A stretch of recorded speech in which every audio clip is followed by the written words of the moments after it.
Bonjour, je m'appelle Étienne, spécialiste technique pour Bioforêt. Aujourd'hui, on va vous expliquer les étapes à suivre pour injecter un arbre. Donc, une fois que l'évaluation de l'état de santé de l'arbre a été effectuée, on peut procéder à obtenir la mesure du diamètre de l'arbre à hauteur de poitrine. Donc, hauteur de poitrine, ça correspond à 1,3 m ou 4,5 pieds au-dessus du niveau du sol. Donc, pour quelqu'un de ma grandeur, c'est vraiment à la hauteur de ma clavicule. Donc, je vais mesurer le diamètre de mon arbre. Cet arbre ici a 28 cm de diamètre. Donc, je me suis référé au manuel d'utilisateur pour déterminer combien de capsules j'ai besoin pour traiter un arbre de 28 cm de diamètre. Donc, cet arbre doit recevoir 140 ml d'insecticide et puis ça correspond à 7 capsules de 20 ml que j'ai distribuées de façon uniforme autour de la base de l'arbre. Maintenant, on est prêt à percer nos trous d'injection. Donc, avant de percer nos trous d'injection, très important d'assurer qu'on injecte dans des tissus qui sont sains.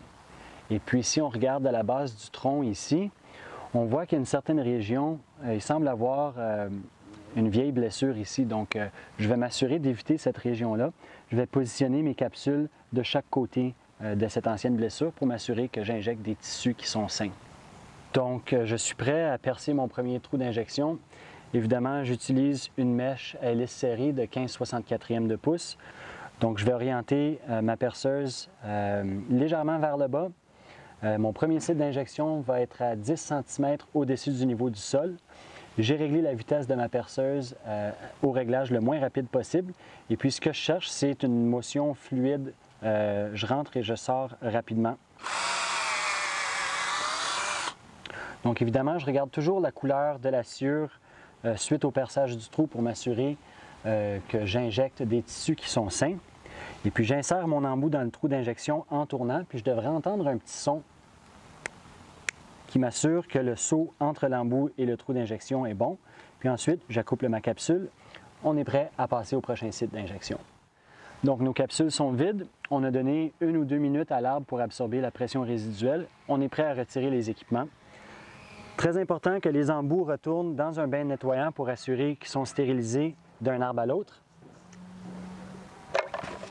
Puis maintenant, nous sommes prêts à passer au prochain arbre. Donc, ceci termine la formation pour les étapes optimales à suivre pour l'injection d'arbres. Nous vous remercions d'avoir assisté à cette formation. Si jamais vous avez des questions supplémentaires, n'hésitez surtout pas à communiquer avec nous directement. Merci.